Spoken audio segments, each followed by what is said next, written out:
Hey guys, and welcome back to Brexit. Brexit England, Northern Ireland, and Eastern Europe. And in Brexit England, we are going to start with some Brexit. And I'm trying to do this because I'm trying to keep the smile off my face.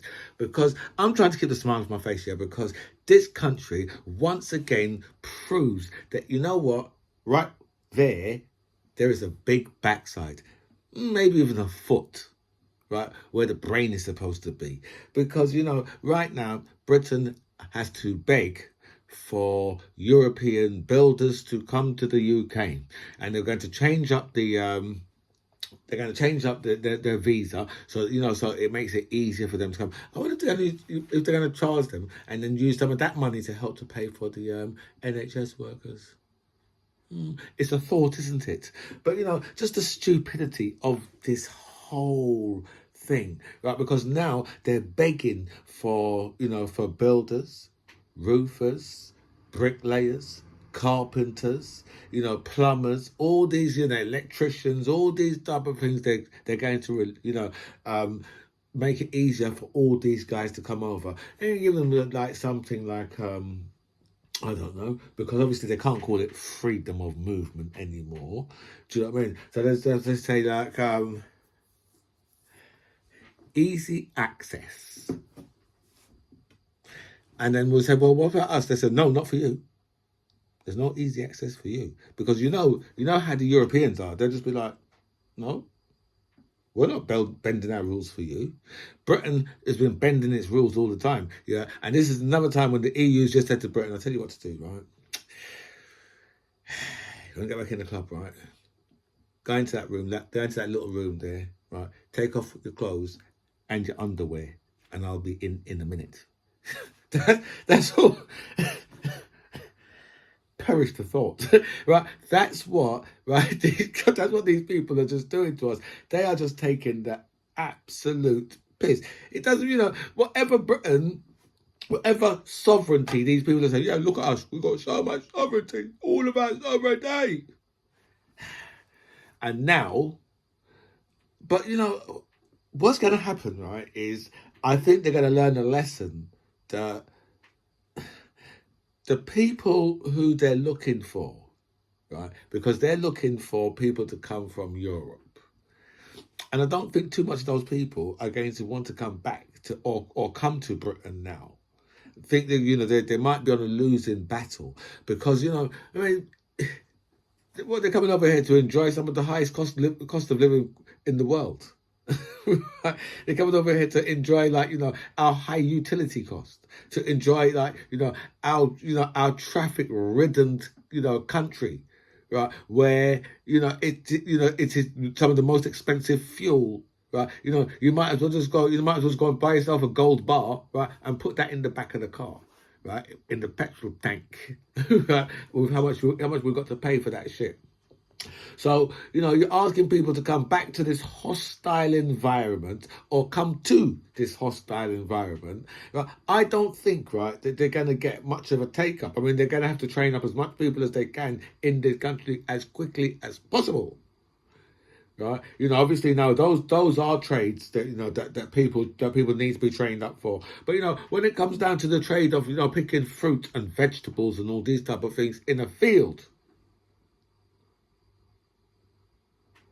I think, right, that is an insult, right, for them to say to British people, well, you know what, you need to train up to do that job.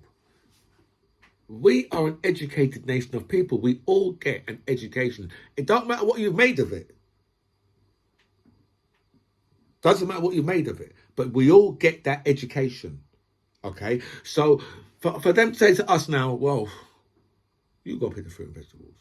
I mean, do you think that they would they have they brought children into this world for their children to go, well, you know what, mum, dad, I know you're a very high up and a very well-to-do politician, but I want to go and pick fruit and vegetables. I want to go and pick strawberries. I want to pick apples. That's what I want to do with my life. Even though you sent me to a private school, do you think that that's for their children? No, for yours. Right? So now they're having to beg for people to come back over. And for me, it's just like, you know what, yeah? All the businesses that you've destroyed in this country, right? We've got shit in our rivers and our lakes and our ponds. Well, maybe not the ponds. Well, actually, probably is ponds too, right? But, you know, in our waterways, right? Every single thing to do with Brexit, right? Apart from the fact that we can have a crown on our pint glass, which I really do enjoy looking at the crown. But, you know, apart from that, and plus we can, there's something about in places like the Blackwall Tunnel or whatever tunnel's closest to you, right, where we can change it from, I think it's from meters to yards or something like that. We can do all that type of thing, but you know, maybe they might even bring back the 60-yard dash, right, into the Olympics to help us out. But it's, to me, it's a real shame, right, that this country has Brexited. And now it's begging for workers to come here because obviously no one foresaw this actual problem. But you know, considering that one of Britain's, I don't know, they're probably like fifth or sixth largest in this country. Red something they're called, but they're closing down and losing a whole heap of jobs. They're a house building company, right? And you think, how the hell, right? A house building company, right, operating in a country, right, what is short of housing. How can you be going bankrupt? How can you be going into administration? But of course they can. Because you know why? Because houses, right? Because the materials are probably costing so much now to put the house up. Whereas before, yeah, you know, if a builder puts up, say they put up 4 houses, right, worth 250 grand each, right? The builder, yeah, expects to make on that between 350,000 to 500,000. That's how much they expect to make on that deal. Right. So that's probably going down quite. That's probably going. But you know, obviously they shouldn't have been. You know, it should have been nowhere near anything like that there was actually making. But that's the level of greed this country has been able to get to, and that's another reason why a lot of these people wanted to Brexit, right? You know, obviously for individual greed. You know, it was never ever. You know, Brexit was never ever good for the people of the country, but they still decided to go for it, and now they're begging workers to come here. But that's not the end of it.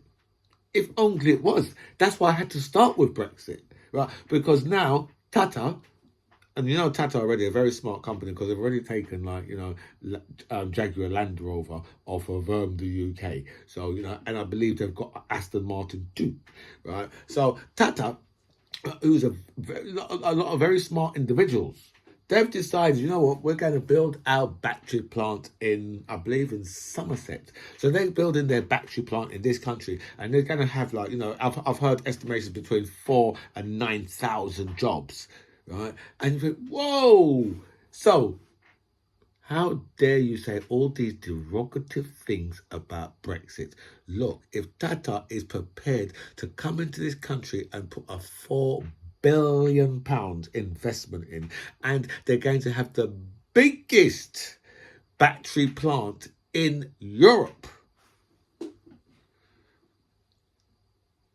you say, how can Brexit be failing? Well, so far we definitely know, right, that the government is giving them £500 million, right, as an incentive to come here. But this morning, Grant Shapps was on the radio and he wouldn't tell us exactly what was what. So, you know, personally, right, if I was Tata, right, I would have held out for the whole 4 billion. I'd have said, well, look, I'll tell you what, you build us the plant and we'll come over. That's what I would have held out for, because Britain's desperate, right? So it wouldn't surprise me, yeah, if over X amount of time, yeah, because it won't be in Tata's interest, right, for them to get parts from in Europe and then have to go back and forth or any of that type of nonsense, or even selling into Europe, right, is a lot more difficult. So you've got to imagine, yeah, that there has been a lot of money, and so far we've heard 500 million, right? But I would think, right, that Tata they'd put like because if I was Tata, that's where I would have started. I'd have said, well, listen, we need a factory over there. It's going to cost 4 billion. Could you build it for us? That's what I would have. That's where I would have started because I know how desperate you are. Because if I just say to you, well, I'll tell you what, yeah, I'm going to go to Spain. And they would have done that. I'm going to go to Spain. Right now, we're just like, we're going to give you a miss. And Britain was so desperate, they'd be like, look, we'll give you this, we'll give you that, we'll give you that. So, it's over the next how much years, right? That deal is going to be worth to Tata to bring that factory in this country. And, it just goes to, it's just another thing to just show, what, Britain should not be having to bribe companies to come to this country because it should be a great place to do business. And, we've got a great workforce, so it should be a great place to really do business. But no, right? These people can now just say, "Well, you've got sovereignty, haven't you? Give us 4 billion to build a factory, or we will go and build it in Germany or Poland. And welcome back to By Any Means Necessary." Thank you so much for all your messages and a special thanks to everybody who signed up to my channel. I feel so blessed with so much people that have signed up, so thank you so much for that. I'll go for all your messages. I'll answer as many as I can, but I will like your message for definite. Now we have we're going over to America because Donald Trump, first president to be indicted a couple of weeks ago, and now he's just received a target letter from Jack Smith of the DOJ to say this is a target letter. You know what, we're going to be charging you as with some of this sedition that you've done on January the 6th. I think that's what this one's all about. It's all about the January 6th thing. So we can expect, I believe, more charges maybe before the end of this week. Because I think, so. And obviously Donald Trump has now come out and he's saying, well, it's all a witch hunt. They're only going after him because he's going to, because he's running for president. But, with Donald Trump, yeah, this is his actual only out. He hasn't got another out. This is it. Right? He has to win the presidency, right, for him not to be convicted. Now, whether if he's convicted, whether or not he's going to be sent to prison, that's going to be something completely different. Because they're probably going to find all sorts of different excuses, not to actually send him into prison. Put him under house arrest in Mar-a-Lago. Yeah, who wouldn't mind that, house arrest in Mar-a-Lago, and make him wear an ankle bracelet? But there's not going to be. It's not. I doubt he will actually end up in actual prison. Where he should end up in prison for the rest of his life. He stole nuclear secrets from America, and then he was laughing and joking and showing them to people who didn't have the clearance to see them. And we're going to stay in America because, do you know? I say that like. There's a lot of American senators and congresspersons that are really thick. I mean, these people are baldrick. That's the level of thickness. These people, right, you could send them to the shop, right, to go and buy you a glass hammer. And you could say to them, listen, do me a favour, yeah, while you're there, can you ask them if they can give you a long weight as well for me? And while you're there, get me a can of striped paint. These people go and get it. Right? They will go and get you a nail made out of blue tack. Because these guys are as thick as two of the shortest planks you could imagine. I mean, matchstick planks. Half of a matchstick, a plank that size, that's how thick these guys. These guys are so stupid. Right? Robert Kennedy Jr. believes that COVID was sent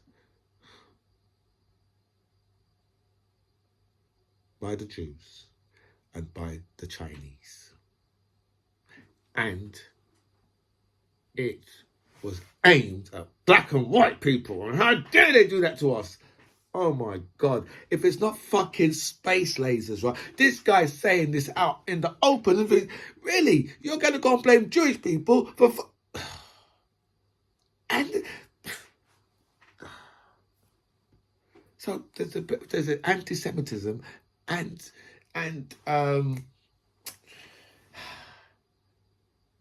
not Chinophobia, no. Just some Asian, just a lot of Asian hate in there as well. These people are off their fucking heads, right? These Republicans, they seriously are off their heads, right? I was pissed the last time, right? Because we never got, at the black community, we never got the space lasers, and we wanted the space lasers. Because we wouldn't be starting forest fires. Not like Jewish people. They started forest fires. We wouldn't start forest fires. We would zap individuals. And that's what the difference would be. Like, we'd leave the forest alone because we like the forests. So we leave them alone. Right? So we would just, someone like Nigel Farage, right, would have to stay, right, in a zap-proof container, along with Donald Trump and Marjorie Taylor Greene. But let's move on to Marjorie Taylor Greene, because when I say all what I said about the thickness of politicians, oh God, it just goes double for Marjorie Taylor Greene. I mean, this time she outdone herself, because this woman went in on a full-out attack on Biden. When I tell you, right, there was some left and some right hooks, right? I was like, this bitch is Mike Tyson up in there. Right, she's the both two Klitschko's together. How she's swinging.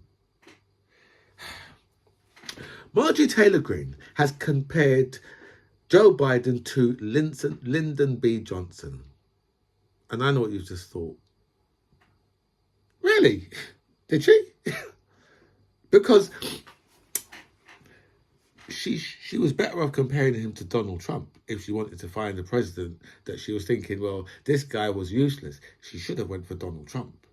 But she decided to go for Lyndon B. Johnson. And so Marjorie Taylor Greene, because, Lyndon B. Johnson, yeah, he took over from Kennedy after Kennedy was assassinated. But then he was voted in afterwards, Lyndon B. Johnson. And this fool had some big ideas. And his big presidential ideas, the Great Society, big government programs to address medical care, education, urban problems, world poverty, transportation, Medicaid, Medicare, food stamps, welfare, the Office of Economic Opportunity, and big labour unions. And I was thinking to myself, I'm just waiting for the attack. Because that was the attack. She believes, that Biden now, with his infrastructure bill, is carrying on the dirty work of Lyndon Johnson, who wanted to educate the nation of people and help with world poverty. He brought in Medicaid, he brought in Medicare, he brought in food stamps. But there's still things that she left out. She left out the Voting Rights Act and the Civil Rights Act. I was still waiting for the attack. I was like, is she going to be attacking Biden at any stage? Because right now she's just attacking her own side. Right? Because I don't know, right? If you are a Republican, right, and you disagree with any of that lot,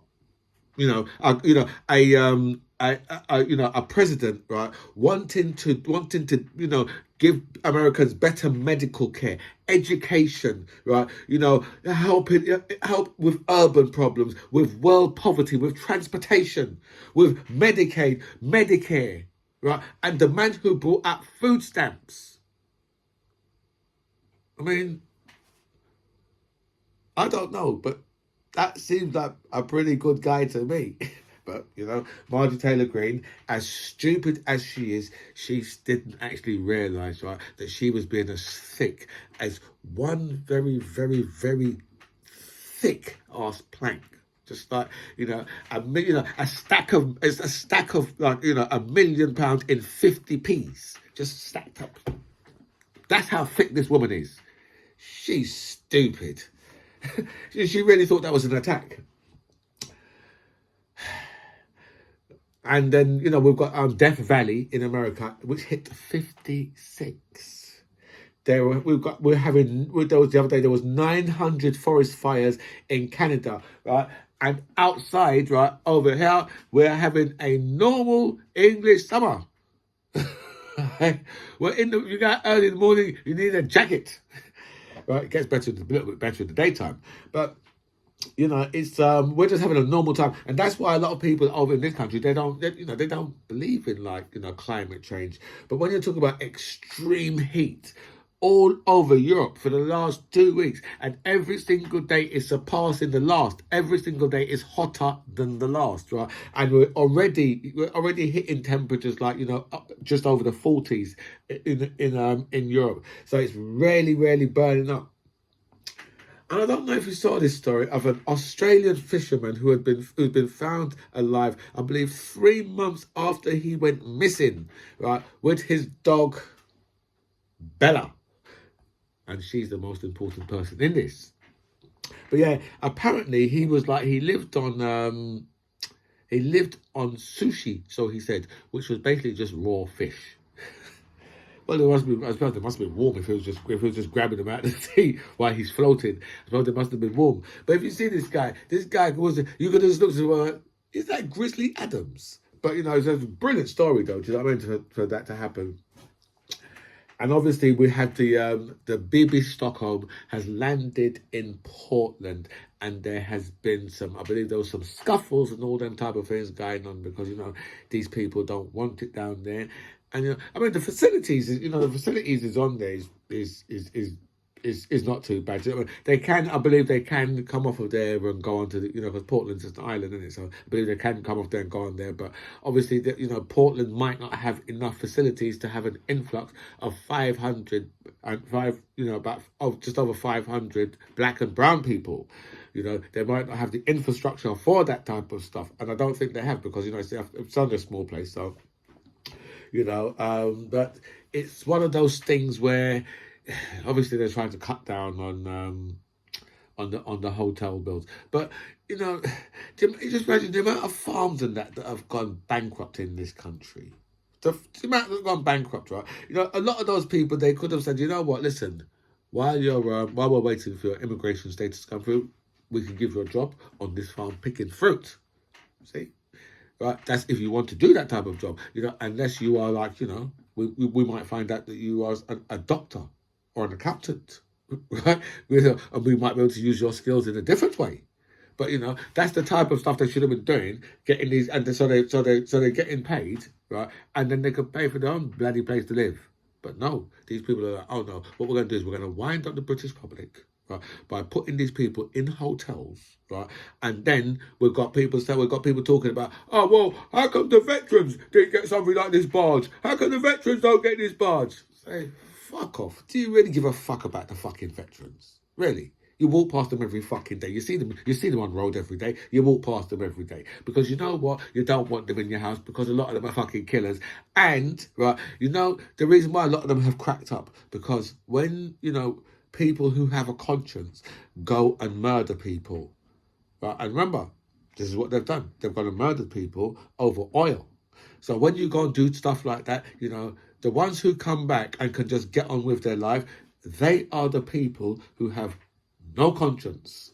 There's no conscience in their life at all, because they can just come back and just get on with life as per normal, right? But the ones who you see living on road and that, they're the ones who are just like, you know what, they can't take what they've actually done, and that's the reason why a lot of them have cracked up in that way. Which is the reason why a lot of them commit suicide. So many veterans commit suicide. But these people are quick to turn around and say, how come the veterans, like they give a shit about it? They've never cared about the veterans. And Mickey Lynch, we spoke about him just a couple of days ago. Mickey Lynch, right, if you notice, he just gets things spot on. Because whereas our, Keir Starmer's talking about, I don't know what Keir Starmer's talking about. Because Keir Starmer's a damn arse. So I don't know what he's talking about. I know there's something to do with, there was something to do with class. He wants to change something to the class. Say, class, people want fucking housing, you twat. That's what people want. That's right. And you see, Mickey Lynch, when he was speaking the other day, he just hit it straight. Right. it's housing you want to. That's where you want to start your dealings in housing, right? And you want to make sure that you don't get yourself into the situation again where you've got people on universal credit buying houses. This is just my part, by the way. You know, you're in that situation where you've got people on universal credit buying houses for rich people, because that's the situation this country's been in for about 20 years now. That's what that is literally what's been happening. You've got people, right, who are on the social or working hard in the job, right? You know, buying a house, right, for some person who can get the money to get the deposit down for that house to get the mortgage or whatever. So you've got that person going out busting their ass in Tesco's or one of the other supermarkets, or working Uber. Do you know what I mean? Delivering shopping or delivering fast food, busting their ass, right, to pay high rent, so that person can say, you know what, yeah, they're just buying that house for me. So we don't want to be in that situation. And people like Mickey Lynch, he understands, because that's what he was talking about. He was talking about the housing market, and that's what you need to do. You need, that's why Keir Starmer is not going to make it for the people of this country, because you really need, someone to come in and say, you know what. How Tony Blair said, you know what, education. His Starmer should have just come in and said, well, housing. But no, you bring the price. If you want to get the country back in a proper order, you need to bring the house prices down. You need to bring down the people's cost of living from attacking the housing market. I know it might involve, a housing crash, but unfortunately, if you've overpaid for your house, unfortunately, that's what might happen. Argos, I believe that this is a Brexit story, by the way. Argos is to close 100 stores. Because, in this country, right now, it is so expensive to run. Imagine running a big Argos store. I mean, all them staff, right? All that gas and electric that you're using on a daily basis, right? Plus your business rates, plus all different taxes, right? And all sorts of different nonsense, right? And you've got they're putting up all sorts of different yellow and red routes right outside your store. So now people they can't park up and run inside and come and buy something, right? This is the reason why a lot of these places are just saying, you know what, that's it, we've got to slim down.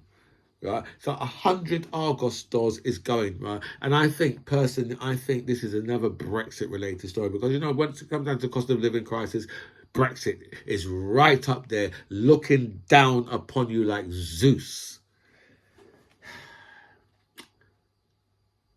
Tory ticket office closures, and if you notice, right, who's jumping in and saying, you know something, we are going to sue.